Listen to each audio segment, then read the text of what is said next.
আসসালামু আলাইকুম। আপনারা সবাই কেমন আছেন? আমি কিন্তু বেশ ভালো আছি। ঈদের মাংস প্রায় শেষের দিকে, তাই ভাবলাম মাংস দিয়ে কিছু বানিয়ে ফেলি।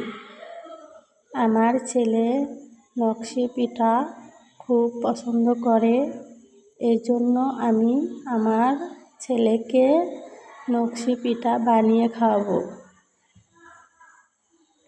এই পিঠা একা বানাতে খুব সময় লাগে, তাই আমার খালামণি আমাকে রুটি বানিয়ে গ্লাস দিয়ে কাটিয়ে দিল, আর আমি পিঠাটা বানিয়ে নিলাম।